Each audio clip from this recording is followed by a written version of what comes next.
Today is Wednesday, February 12th, 2009. The following speech was given to the Erie Metroparks Board of Commissions and the Executive Director as a follow-up of a previous speech given on December 10th, 2008 on the hazards of chemical use for the control of weeds and invasive plant species within the parks.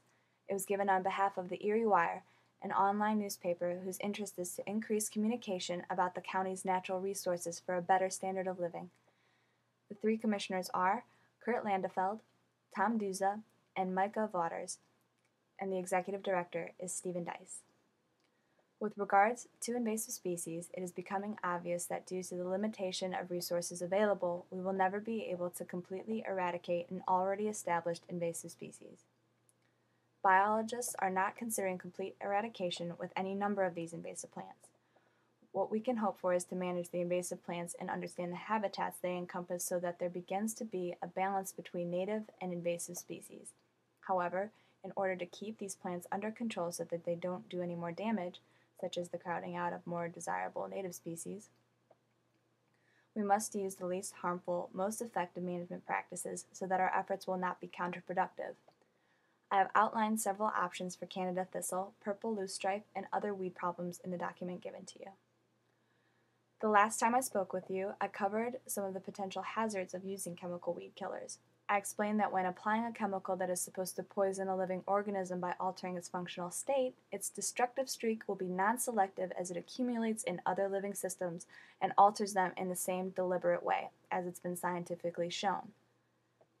The bottom line is chemical applications of this nature are toxic. The companies who produce them have been sued for false advertising due to their deceiving environmentally friendly claims. We are simply trying to be good neighbors, and as we are in a publicly funded position to preserve nature while serving the community, we have to use our limited resources wisely. The Canada thistle thrives in degraded soils, but even when it has become established, a healthy ecosystem will reduce the spread and impacts of the weed. A healthy natural ecosystem with a minimum amount of disturbance will resist invasion by this species. As I discussed last time, synthetic auxins such as 2,4-D are used on crops and weeds when glyphosate or Roundup is ineffective with killing weeds. It is a fact that the Canada thistle has resistant strains to these chemicals. This means we are not permanently eliminating thistles but destroying a native plant's ability to outperform thistle and giving the thistle the go-ahead to take these disturbed areas. And again, disturbed areas are the desired habitat for Canada thistle.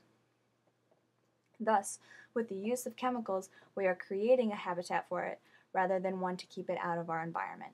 There is also no reason to think that eventually it won't also adapt to another chemical spray, such as Milestone. The Metroparks has the option of pursuing an integrated pest management program with biological controls.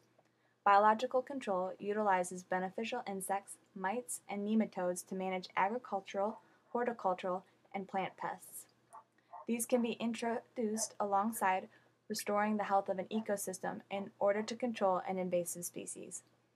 Once established feeding on weed infestations, the insects will continue to attack the weeds month after month, year after year. This will provide long-lasting control. These biocontrol methods have been used for years with widespread success by the organic farming industry and are regulated so as not to introduce a species that would become a nuisance.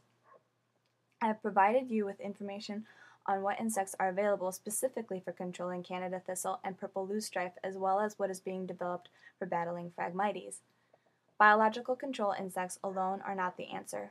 Without healthy strands of desirable vegetation to take the place of undesirable weeds, biocontrol cannot be successful. As the insects reduce the weed population, useful plants take the places and gain a competitive advantage. Together, biocontrol agents and competing vegetation will reduce weed infestation. Encouraging desirable plants by reseeding will greatly help the insects do their job.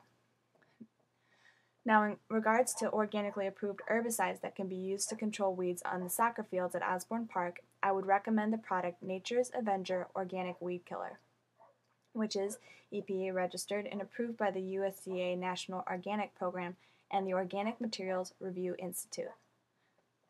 The formula is made with a natural citrus oil, or D-limonene as the technical name.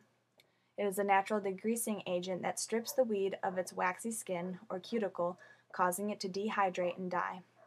Tested against the leading synthetic herbicide glyphosate, Nature's Adventure has proven to be just as effective, but faster acting, and safe around children and pets. 1 gallon of the concentrated product is about $60. There are larger quantity concentrates of this product available. For ordering information, please visit their website, which I have provided in the information given to you. The last time I spoke about this, it was pointed out that the Metroparks' use of pesticides was much less compared to its residential neighbors and the golf course down the road. However, trying to compare the use of pesticides on a golf course to the use of pesticides inside a nature reserve is a poor analogy that by no means justifies its usage at all. It is not a rational argument. Stopping the use of chemicals in the park is meant to increase and promote the biodiversity of native species. Biodiversity is degraded in the ironic application of using chemicals. Biodiversity is the feature that brings beauty and visitors to our parks. Golf courses, as you probably know, are trying to decrease biodiversity. Biodiversity is a problem in a golf course, which comes in the form of unwanted grasses and migratory birds. Often, golf courses are trying to kill off geese or any pest that may signal a threat to its uniformity. And that's what golf courses look to do with chemicals. They try to promote uniformity. And there is certainly another and even more important reason why a golf course's use of chemicals is a bad analogy for the Metroparks. I have said before, the chemicals being applied to the parks are not biodegradable. If the chemical being applied does not break down, then it inevitably concentrates and contaminates the soil, the watersheds, and the entire biotic community around us, including all of us. Plumbrook's chemical applications on their courses are carried into the Plumbrook watershed and become concentrated in this region, affecting the reproductive abilities of plants and animals, harming their ability to survive. To make a graphic of this, the rain or course sprinklers carry the chemical into the watershed. It becomes concentrated in the aquatic species, insects, duckweeds, lily pads, etc. Eagles and migratory birds who feed on these species come affected over time, reproduce poorly, and simply die off. The chemical use of Plumbrook, as well as at Sawmill Creek, directly undermines the preservation work of the marshlands and watersheds that are under the protection of the Metroparks. In recognizing this, we ask for all of you to take this information to the golf course management at these clubs and ask them to come up with a solution. I'm not sure how much money is allocated for the purchase of chemicals or if they are donated. I'm not even sure if the use of chemicals is integrated within the policies and practices of the Metroparks, insofar that it would be quite difficult to make the switch to chemical-free. But the Metroparks could turn this into an opportunity to define how strongly it feels about the use of chemicals within its boundaries and educate the public through press releases, information to its members and potential members, and, as suggested by your Executive Director Stephen Dice, posting signage throughout the park stating that they are chemical-free, with a brief explanation why. I understand that the Metroparks is currently involved in a legal battle because the organization feels that park property was misused. Not only was the public land used for commercial gain, but conventional farming methods were used, including the cultivation of the genetically engineered, nutrient-hungry Roundup-ready corn, along with the many subsequent applications of its complementary glyphosate herbicide, Roundup.